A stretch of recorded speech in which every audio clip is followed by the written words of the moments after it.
on Teams, so hopefully you're viewing my screen. Yes. Okay, thanks. Yes, so thank you, everyone. I guess the purpose of this session today, which has generated quite a lot of interest, is something that as IEG4 we often get involved with in terms of speaking to our existing customers and also prospect customers as well. And it's how far does our application estate, our platform, our digital experience platform, as we call it, reach into functions within specific service areas. And I think the reason why we selected this is because we've come across some, and I won't call them anomalies. It's quite current. There was one prospect customer we were talking to. I won't mention their name, but they had identified through an application rationalization process 22 CRMs. And of course, a lot of the functionality is repeated across a lot of those different applications. So this is something that we often come across. So what I wanted to cover today is really what it is, what the process is, where it fits in the grand scheme of things in terms of sort of the strategies and the processes that you might be undertaking, or you might be part of a wider kind of look at strategy and things like that. What to consider and what to collate as part of the process, because there are some distinct facets to this, and then really talk about what our experience is from a platform vendor in terms of helping our customers with this. So often we get involved in service blueprints when we're early engaging with customers and onboarding them, and it's mapping their requirements to our technology, and often we hear about, oh, well, this goes into the back office, but essentially it's just a workflow or it's just a form. And obviously we will never sort of market our platform as a line of business system killer, and that's not what we're doing. But we are seeing more of our, I guess, more of our power user customers realizing that they can do a lot of what they do within the back office actually within our platform and replace some key line of business systems. So that's why we wanted to talk about it today. But really, I just wanted to start with what the benefits are, where it fits into the grand scheme of things, what to consider, and then our experience. So starting off with the benefits. Well, actually starting off with what is application rationalization? Well, I guess it's the process of evaluating and managing an organization's software applications, and a lot of that is to improve efficiency, reduce costs, and also align with other investments and obviously business goals. In the context of local authorities in the UK, we feel this process is especially relevant due to the complex and typically diverse range of applications used to manage various services and functions. Often, a local authority is a bunch of siloed business areas.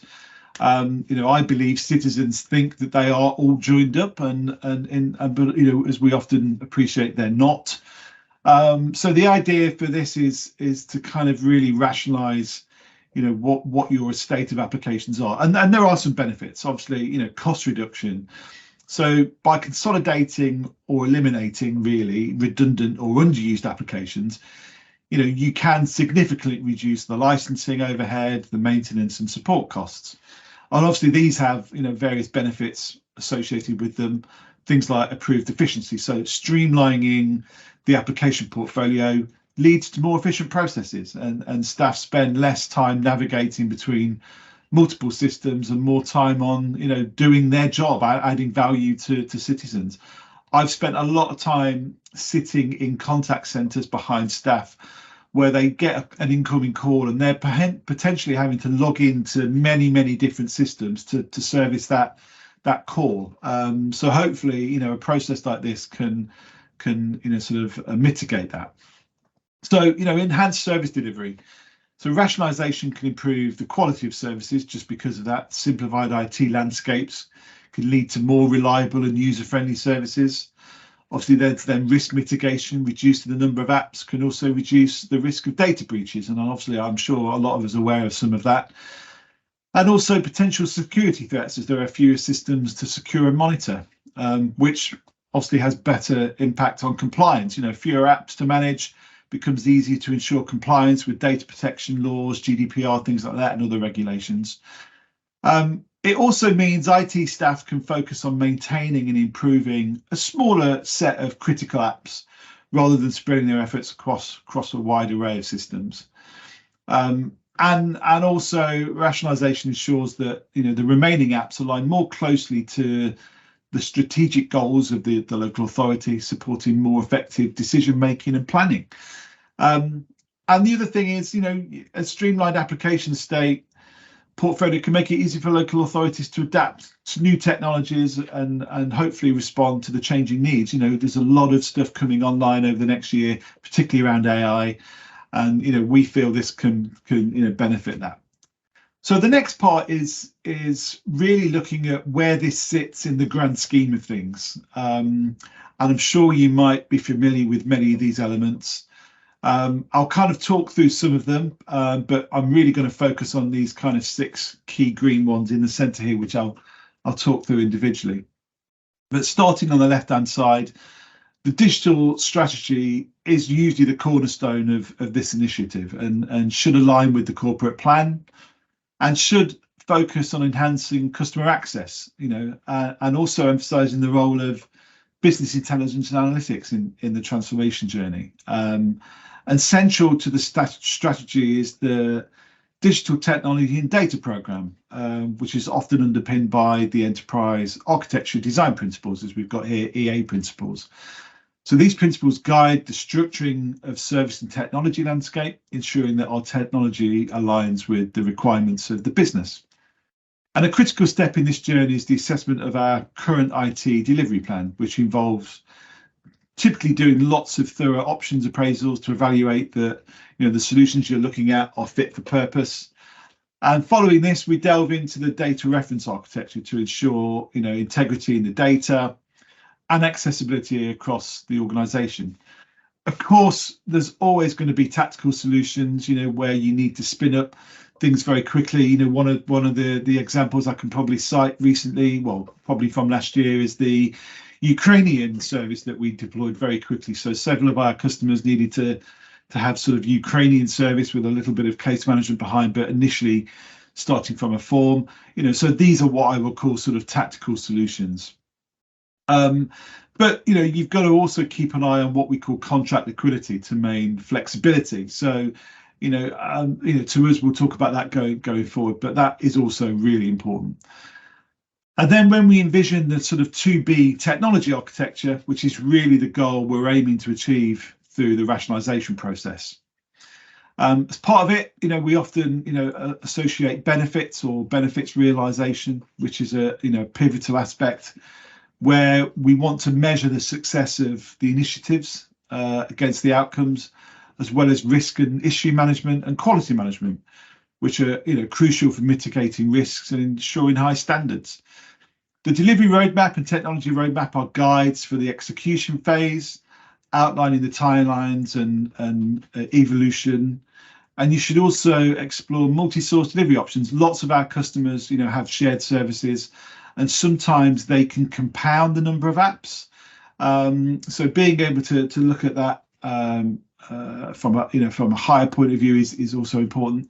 But at the heart of application rationalisation is really aligning with our target operating model and enterprise apps. So this approach should also consider a shared service, and then finally focus on building the necessary skills, capabilities and capacity within the team. Also, while exploring things like cloud, self-provided or hybrid solutions.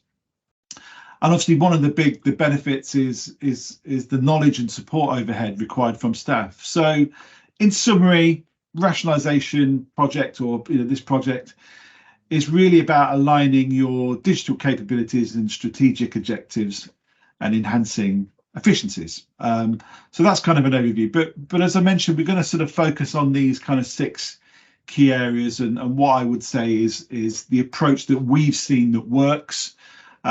It's not something we provide as a service. Where I used to work at Methods, this was definitely one of their offers and did it very often, but it was often part of a kind of a bigger strategy. So it was a subset of what was actually being delivered.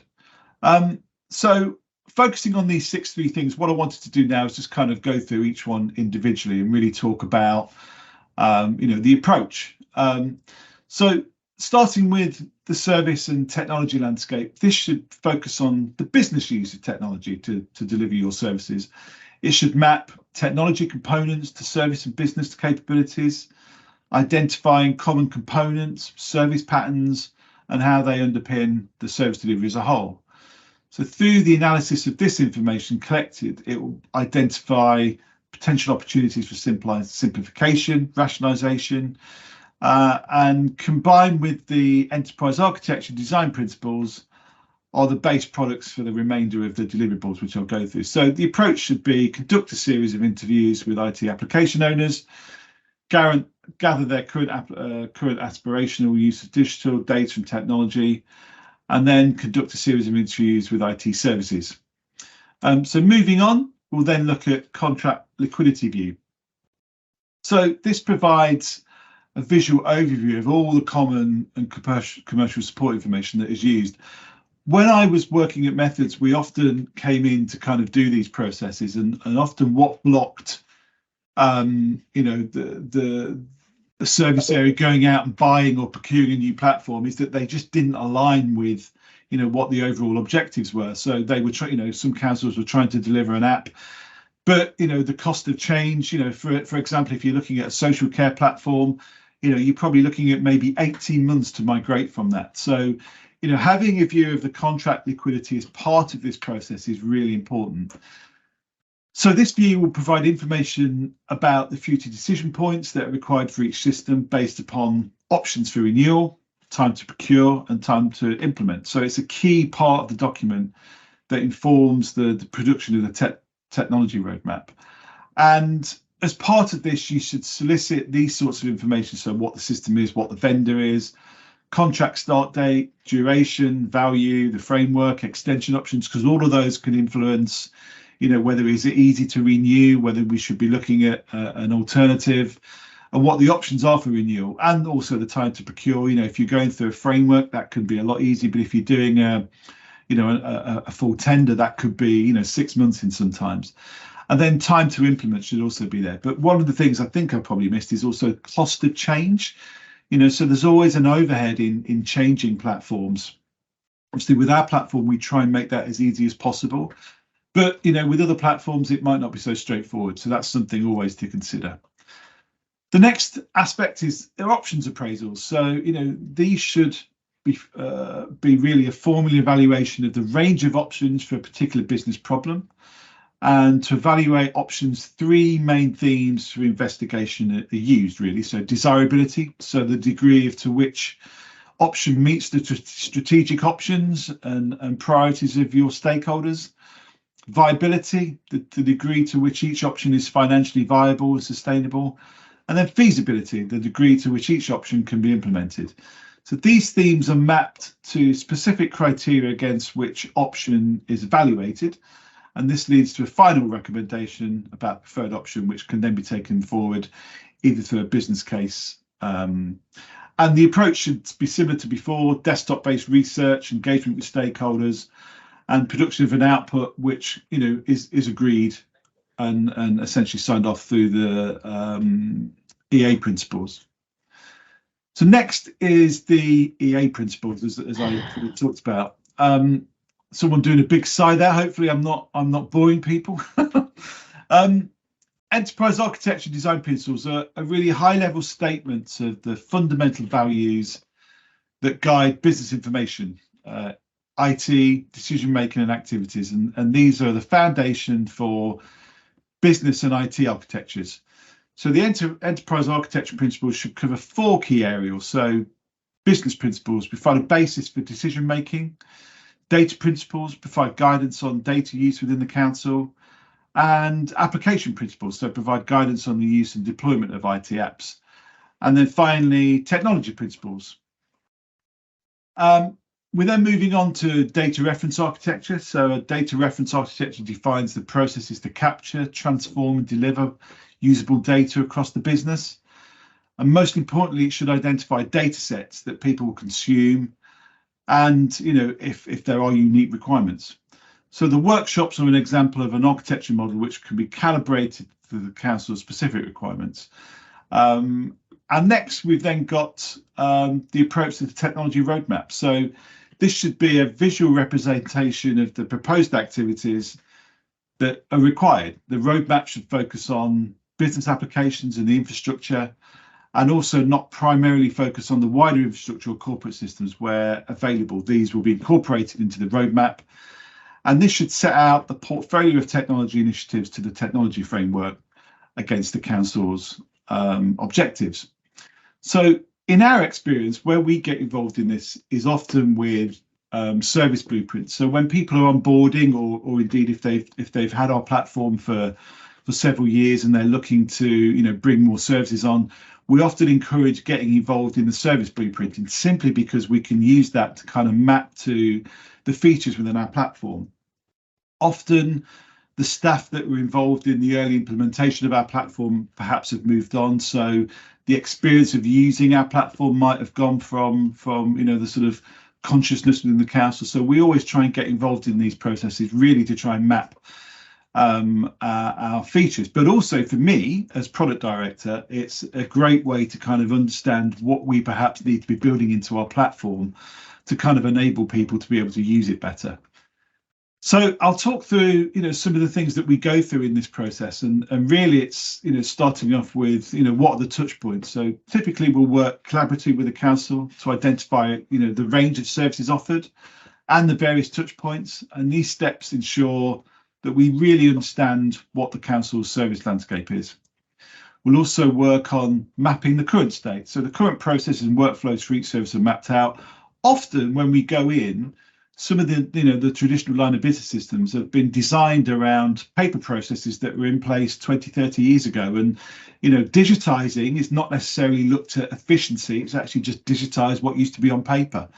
So this mapping includes all the stages, the actions, the actors, as we call them, the channels, and it provides a clear picture of the current service delivery model.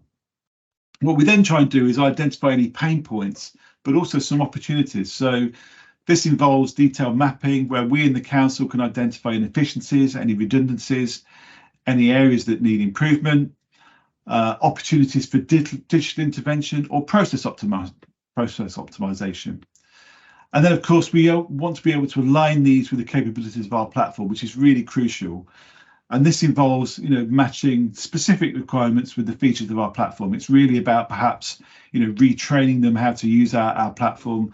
We often do, quite regular reviews with our customers, and we go and look into their forms, into their processes, and we make sure that they're sort of really understanding the features and value of our platform.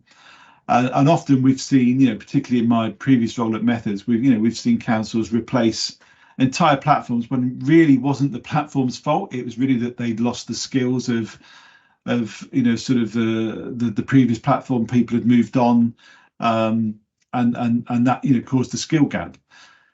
So then we help with designing the future state. So with the insights gained from the previous steps, we design or redesign the service processes. The future state also incorporates digital solutions where appropriate, and we aim to streamline the processes. Obviously, there's no point in doing this unless we're looking to enhance the user experience or improve efficiency. And finally, we often try and build in continuous improvement. So after designing the service blueprint and implementing the processes within the platform, we also make sure there's a mechanism to make sure that we're monitoring and we can do that continuous improvement. The more people using our services, the more insight we've got. Are people dropping out of filling in forms at a certain stage? Can we improve that process? In a previous life, when I used to do lots of kind of more aesthetic design, we used to do a lot of eye tracking. And we'd often people see, we give them tasks to do. So we want you to do this particular task on this new website design. And I know that they could do it by clicking through, but often, they give up after a short period of time, and they'd spend twice as long looking for a phone number than actually trying to persevere. So having that as a mechanism for feedback is really important. So that's why we always try and be part of this process, because it really gives us that insight. And what we've done really within our platform is kind of made it what we call composable architecture. And what we mean by that if you look at the current state of local government apps, you'll often see a structure like this, monolithic tiers of software, typically starting from the back office, but requiring users to potentially have several logins, depending on what they need to do. And of course, there's also the argument that, if you take a typical user of a council website or digital service, they might not need, to access more than one or two things. But in this example, a user might have to have that, and the website might be a starting point, but then the user might be catapulted into different systems, requiring different registration and almost likely a different user experience. And I've got a quote here. So from a recent Gartner report, they say a siloed user experience based upon a traditional channel mentality of preventing organisations from delivering more seamless digital services, and multiple silos hinder the continuous and fluid customer experience, while monolithic technologies undermine this. So a better strategy is really sort of being able to mitigate a lot of this. The more digital technology used, the more attention should be placed on unifying the experience through composable UX that is modular and tailored to your audience. So if you think about many of the line of business systems used within local government, when you break them down to what these do, you'll find one or several of these components. So often it will start with a form, which could either be citizen facing or come from a face-to-face transaction. So therefore, a member of staff in the contact centre transacting on behalf. They might need to integrate to a booking component, invariably a payment. And then what happens beyond that form is often dependent on each line of business system. However, I often find that these are typically workflow or task management to raising a support request within that system. But often what keeps that service area tied to that line of business system is the dedicated reporting that they get. So we've abstracted all of that away from our platform. So we're building a data warehouse that means you can get access to the underlying data across all of that. And I've seen it where citizens and businesses and staff are all struggling with lots and lots of different experiences. Even from a payments point of view, you go from a nice looking web experience to a nice looking form, all of a sudden you're catapulted to somewhere else that doesn't look anything like the council provides. And at the core of this is what we call a lack of composable UX. So really what this is about is, making the user journey for citizens and businesses, more user, more seamless, and really it's making the back office become the front office. As I said, that was as much as I wanted to cover today. Hopefully that's